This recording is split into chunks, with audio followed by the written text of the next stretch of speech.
We are continuing our series on revisiting a map of self-care. And so far, we have looked at the needs of the physical body. We spent 2 weeks exploring the different needs of the physical body. And today, it is the turn of the energy body.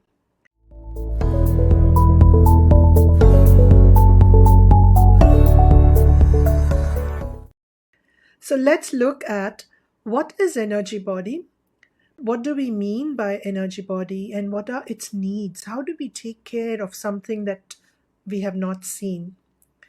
Let's look at the energy body.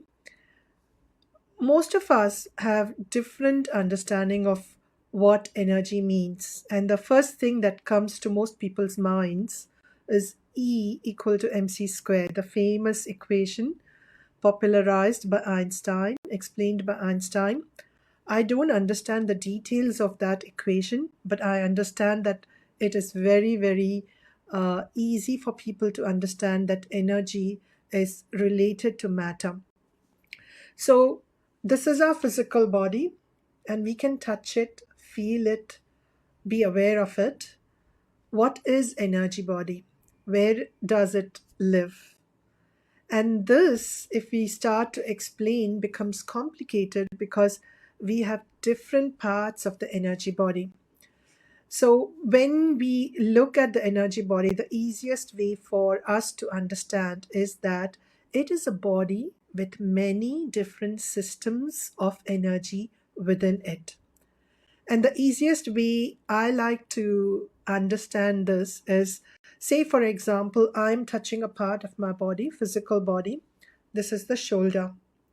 But it's much more than shoulder, depending on how I am perceiving it. It is a bone. It is a series of bones if you're looking at the entire shoulder joint. It's skin. It's got muscle. It's got ligaments, tendons. It's got fascia. It's got blood vessels within it. So, depending on the lens with which I am seeing, there are many, many things that make up the shoulder, including the nerves that may be there passing through that area. So, similarly, when we look at, say, energy body, there are many, many parts that make up the energy body. Some of the common ones that we may have heard about are the chakras, the meridians, the nadis, the aura, and we have many other systems like the radiant circuits, which are the extraordinary meridians. We have the basic grid, we have Celtic weave, we have Tibetan rings, we have many, many different forms of energy body, systems of energy body. All of these systems collectively form our energy body. Now, the question most people like to understand is, most of us can't see energy body. Most of us can't see energy. And most of us can't experience energy either, the energy of our energy body. So, how do we know it exists? And this is something that I like to look at. Say, we don't see microwave, but we accept a microwave because of the things that it does. And in our day-to-day life, there are so many things that we can't see, we can't touch, but we experience it, and so we accept it. The easiest one is our phone. How does this phone communicate with other phones? It's a form of energy. And I don't know much about it, but I accept what that energy is doing to this phone, what the frequencies are doing to this phone. And I am only focused not on the science of understanding, but on what can I do with this technology. And similarly, when we are looking at our energy body, yes, there is science. Yes, it is not accepted by a lot of mainstream science, but there are enough scientists accepting it and explaining how it works. There are devices that show us some parts of our energy body. The biggest device that we have that allows us to experience energy are our hands and our entire being. So let's try and understand some details of our energy body and see what it means to take care of our energy body, just as we looked at the needs of the physical body. When I looked at the map of self care, we spent 8 different weeks on the energy body. So we are going to look at 4 of those needs today, and the remaining ones we will look at the next week. So let's go into the energy body.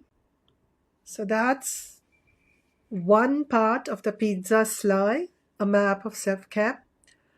Just as we looked at the physical needs, we are looking at the energetic needs today. And again, the energy needs are built on the foundation, as are all the parts of the map of self care, on self love, self acceptance, and self awareness. And it takes a lot of self awareness to experience our own energies and to move our energies as well. So that's why the needs are always built on the foundation of self love, acceptance, and then self awareness. So let's look at our energy body and its needs. So, this is what we talked about in a map of self care. Week 1 was talking about the flow of prana and chi. Week 2 about balancing the polarities. Week 3 about grounding, and week 4 gratitude. And then we moved on to week 5, using intention and attention to move our energy. All of us can move energy. It's not just some healers or some practitioners who can move energy. Each one of us are constantly moving the energy in our body. So in week 5, that is next week, we will be looking at how can we move our energy using intention and attention. And we will be looking at different energy techniques, tools to support our digestive system, tools for happiness, and also understanding how, using our energy body, we can interact with the world around us. So this week 5 to week 8 is for next week, as we revisit a map of self-care. So today, let's look at the first 4 in that discussion. Energy is the real substance behind the appearance of matter and forms. And quantum science talks about it. It's the whirling of the energy that creates the illusion of matter. When we can change that whirling, that movement of energy, the change comes about in matter. And a lot of illnesses first appear in our energy body before they appear in our physical body. Similarly, a lot of healing too first appear in our energy body before they filter out to the physical body. So let's look at the very first thing in our energy body, the very first need that we have for our energy body, which is the flow of prana or chi in our energy systems. And to understand this, I want to look at one word which we have in Sanskrit, which is nadi. Nadi is coming from the root nad, which means to flow. And nadi means river in Sanskrit.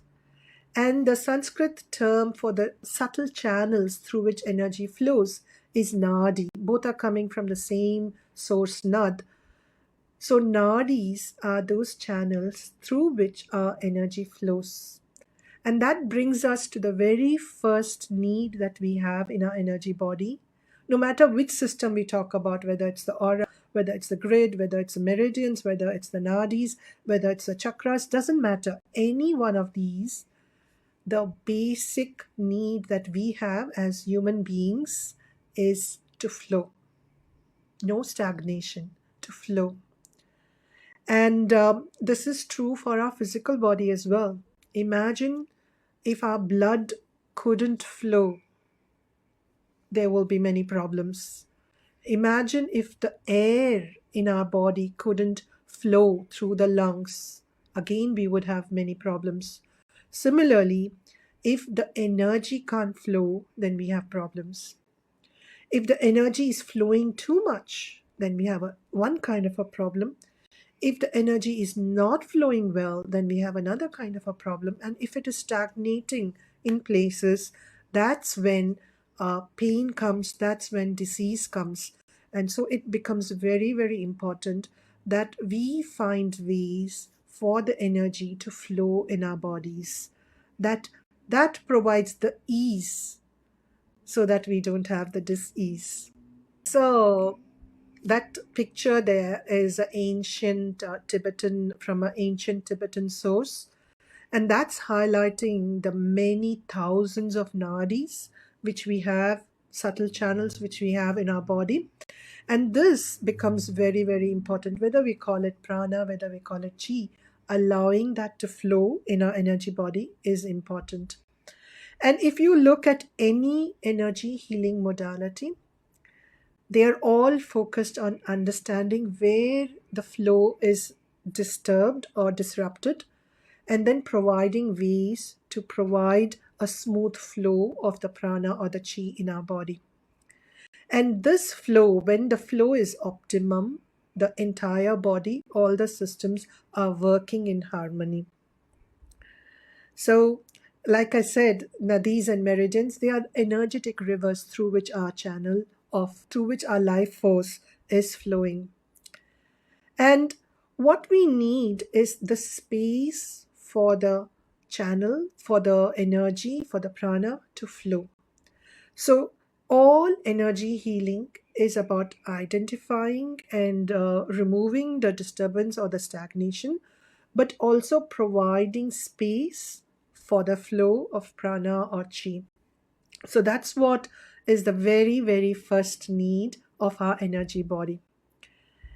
And Donna Eden, and I am taking many courses from her program. She's an inspiration to many. And she explains this very, very beautifully. You are a lattice work of energies. The enormous implication of this single fact is the basis of energy medicine. And when we look at this work of Donna Eden and any other modalities as well, it is all about empowering us to support our own bodies in moving the prana, moving the chi, so that we can regain our health and be in optimum health. So let's look at the energy is flowing. What next?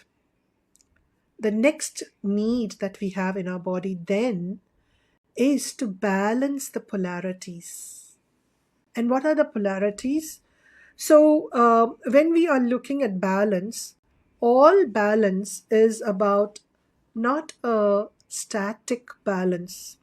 So when we look at these stones there in this picture, it's a static balance. We balance it, and then it's about retaining that balance. If I'm doing a yoga posture, for example, and I'm standing on one leg, it's about balance, but it's about balancing and maintaining that balance. But when we talk about polarities, the energy needs to flow. So there is no such thing as static balance. Because the moment we say the balance is static, then it is not flowing. And if we have to look at energy that is flowing, then the balance is always a dynamic balance. So we have two ends of the polarities or three ends of the polarities, depending on the systems. And balance is understanding that it needs to flow through the different polarities.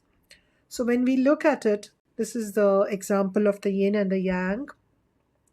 The two energies are taking turns.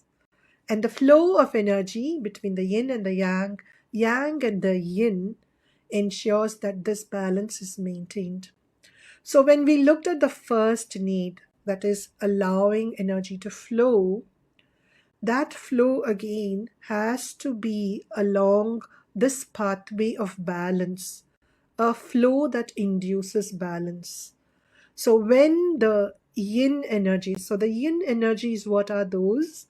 The yin energies are deeper energies. They are more feminine in nature. They are more providing energy to the deeper organs of the body. And the yang energies are more superficial, one that is needed to the top layers of the body, for example. They are more masculine, they are more pushing, dynamic, and the yin energies are more feminine and they are more receiving rather than receiving, giving. So when we are looking at the two polarities, what we are looking at is balancing these two energies. And these two energies, when we are balancing, the flow is when the yin is very strong, then the flow is from yin to yang until the yang becomes very strong. And when the yang energy is very strong, immediately that triggers a flow to the yin energy so that the yin energy starts becoming stronger until it becomes really strong, and then the cycle continues. So this is a balance where we are balancing the two polarities, yin and the yang. And there are, of course, many, many more details and many more concepts and ideas behind this.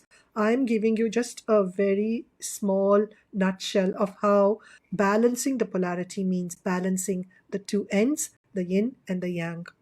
And the corollary to this is, as the yin and the yang are the male and the female energies, each one of us has both male and female energies, and we need to look at balancing the two. And taking an idea from this concept of flowing through the polarities to provide the connections, we can say that yes, there will be periods in our life when our female energies are stronger, whether we are male, whether we are man or woman, doesn't matter. There will be periods when our female energies are stronger, and when that happens, very soon we may need to shift our focus to a more masculine approach. So we are moving between our masculine nature and our feminine nature and ensuring that both aspects are balanced within us. So that is one concept of balancing polarities. The other one is, if you take Ayurveda, it is about three different polarities, not two, but three. And we are looking at Vata, Pitta, and Kapha. And again, there is no absolute here. There is no concept of I am a Vata person, I am a Pitta person, I am a Kapha person. Yes, these things exist, but even within each one of those categories, we still need to ensure that our energies are moving between these three polarities. So that is what is the second need of our energy body.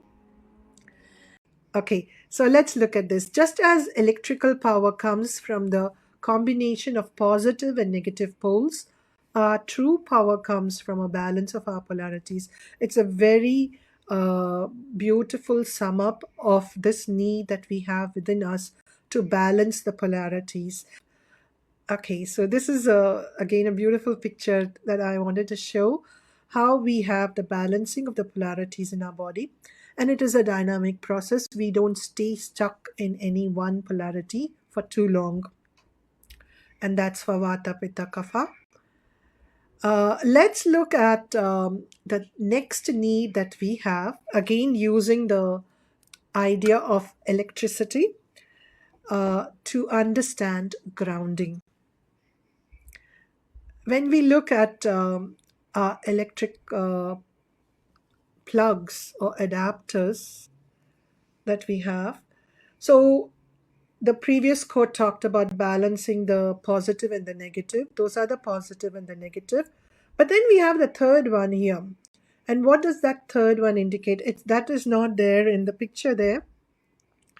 All of those don't have the third poles. Let's look at this one here.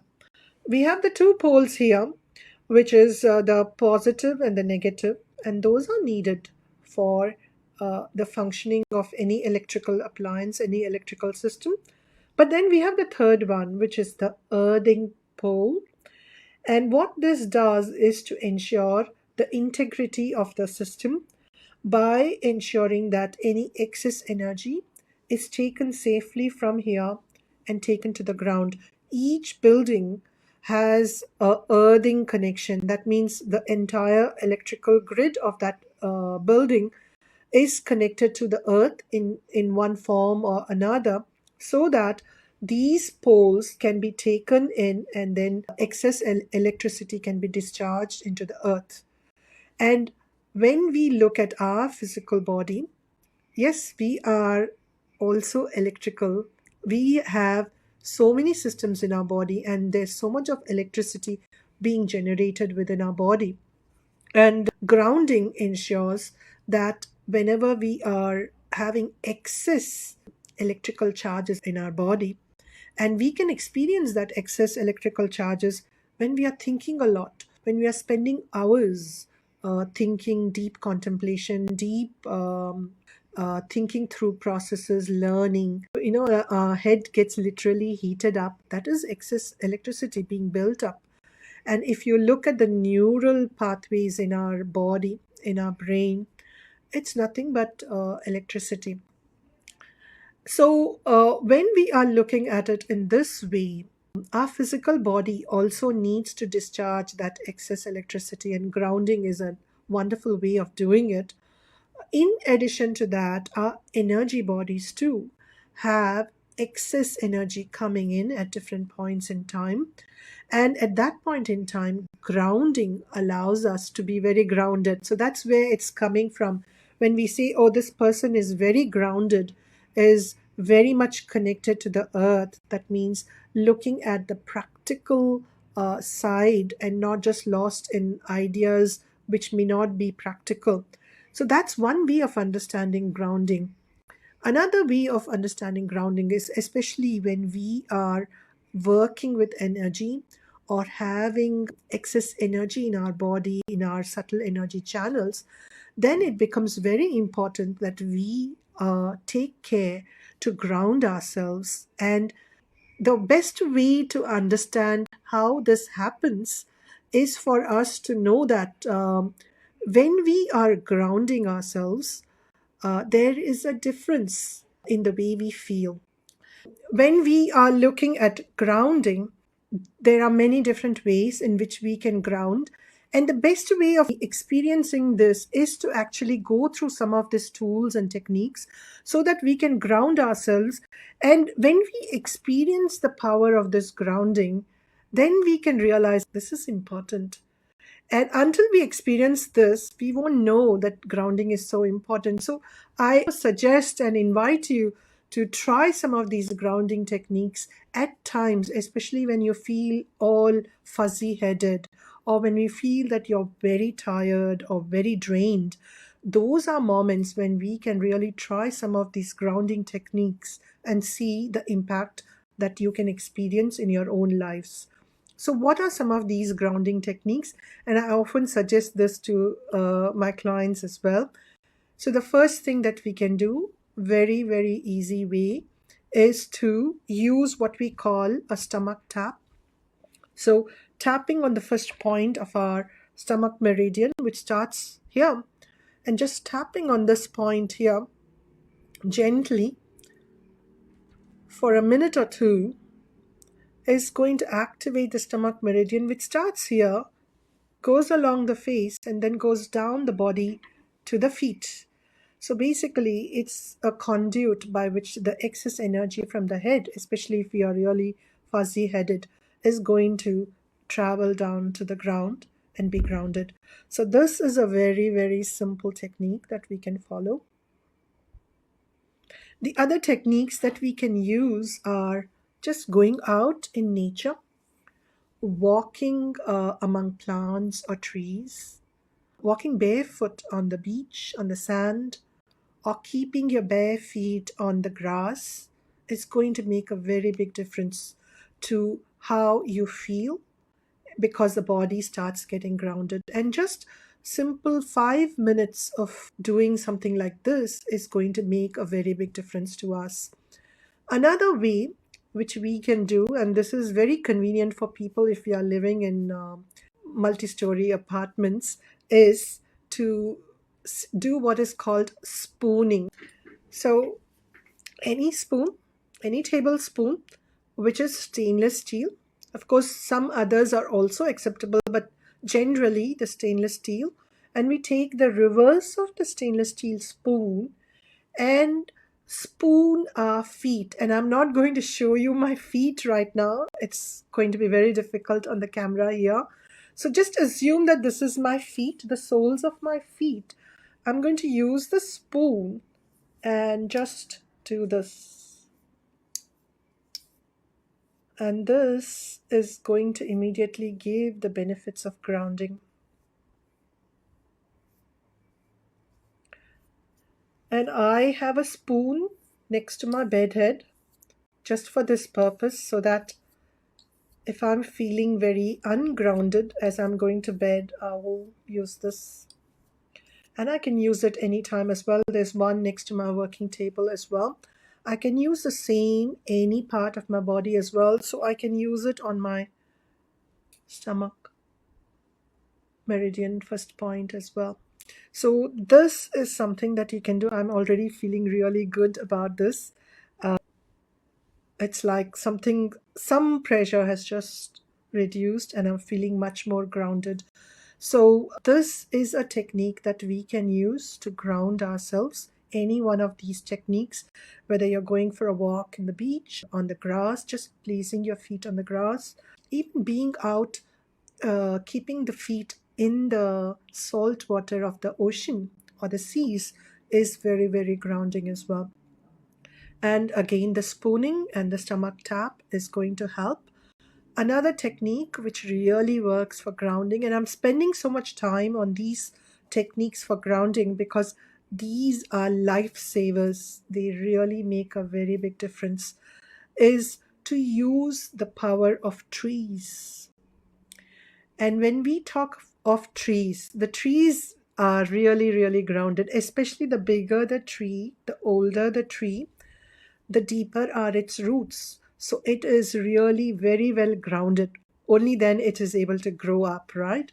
So that is something that we can take the help of trees to ground ourselves. They have this saying of tree huggers.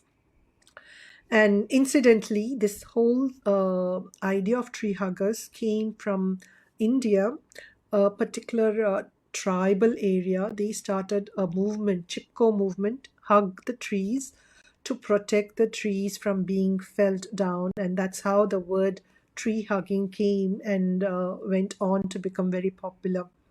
So just touching a tree, especially if it's a really big tree, can be very grounding for two reasons. One is when we talk about energy body, it's not just human beings that have energy body. Plants have energy body, animals have energy body. So we get enveloped by the energy body of trees. And that alone allows us to be grounded. And secondly, by connecting with the tree allows us to our excess energies to be taken in, and then it takes that energy and sends it to the earth.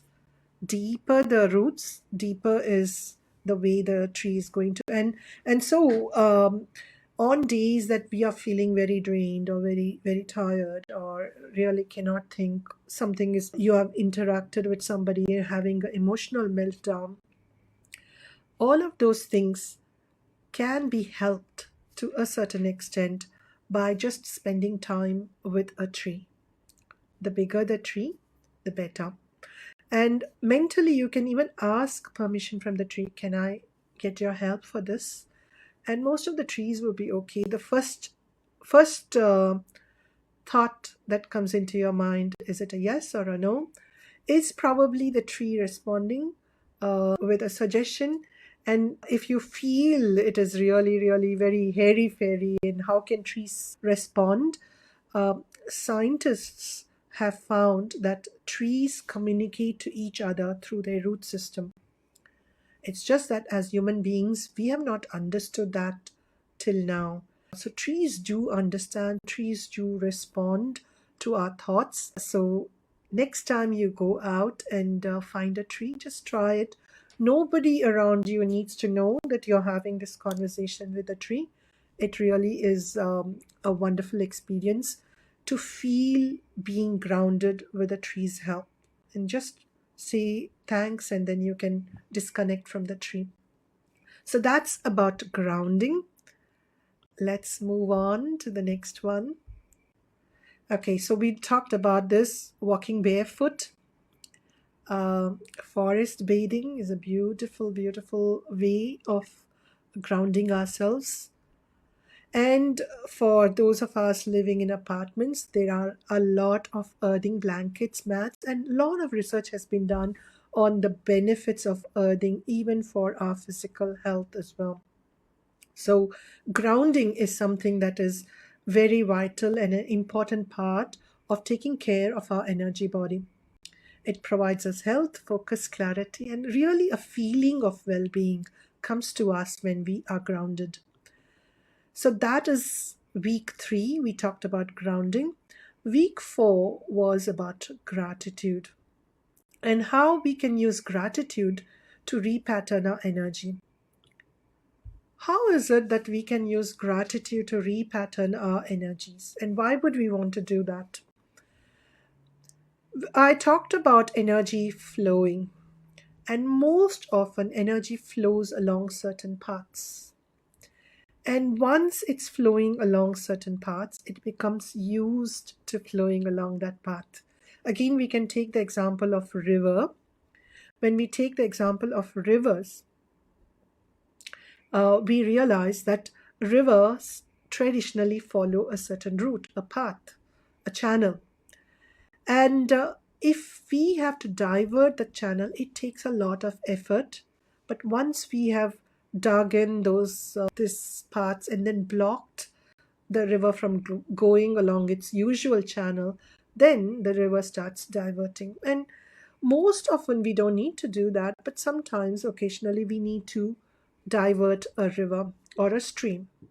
And similarly, our energy gets used to a certain flow, a certain path, a certain pattern, and most often that is fine.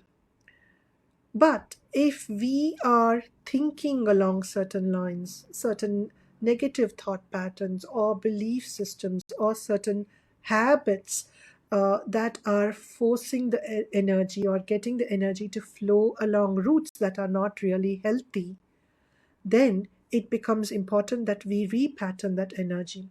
So we may spend a little bit of time and the energy moves. So we do some grounding, we do some fun activities, the energy shifts, and then it goes back to the old way of being because it's a habit, it's a pattern. So it shifts for a while and then it goes back to the old way. So we need to constantly keep shifting until it gets used to the new route, to the new pattern.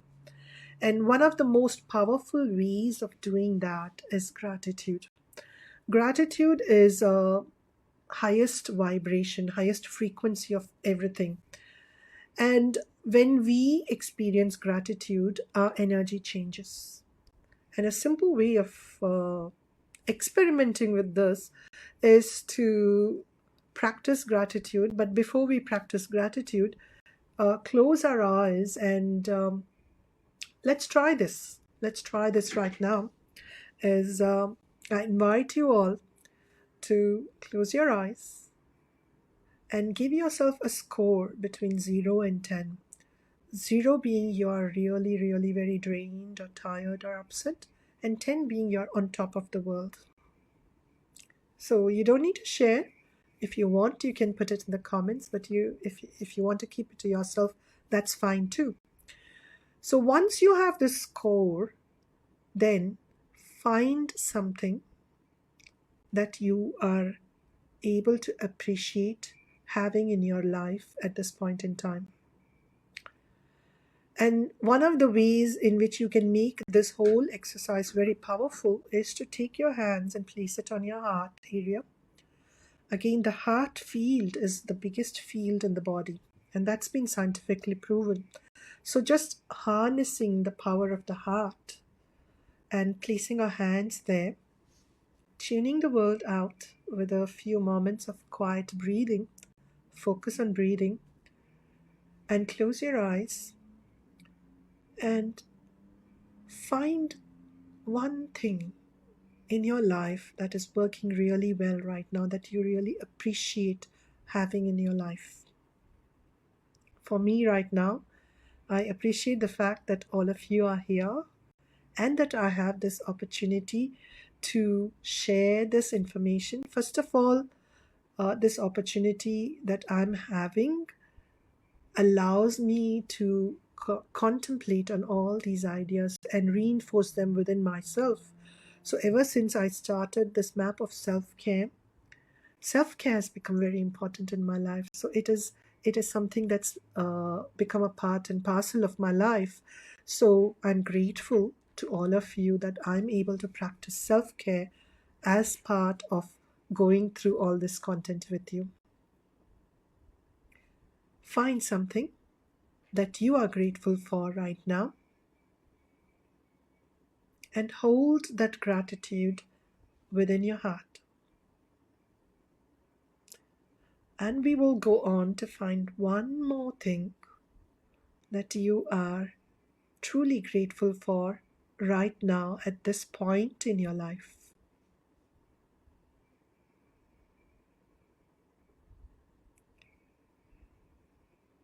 And with that, I invite you to close your eyes and give yourself a score again, 0 to 10. How do you feel? What is your score? Has it increased, decreased, or remaining the same? Most likely, it would have increased because that is the power of gratitude. And so doing just a minute, we just spent a minute of gratitude. Doing just a minute of gratitude is going to shift our energies. And by doing a constant practice of gratitude, what we are doing is we are constantly repatterning our energies so that they are focusing on the energies of gratitude. And we have 8 extraordinary meridians powering our meridians deep within us. And those extraordinary meridians, they have another name for that called the radiant circuits. And these radiant circuits are really activated by gratitude. So when we are grateful for anything in our life, we are harnessing the power of gratitude and harnessing and activating the radiant circles to flow in a much more beneficial manner. And that effect, then it's a cascading effect. It impacts all other energy systems in the body. So try these to see how you can use these 4 needs to understand our energy body and to repattern our energy body and take care of our energy body. That's all I have for you today. Next week, I will look at the remaining 4 needs, which include using intention and attention to move the energy and some of the tools. Thank you for joining me. This is Nirmala Shekhar signing off. Bye-bye. Namaste.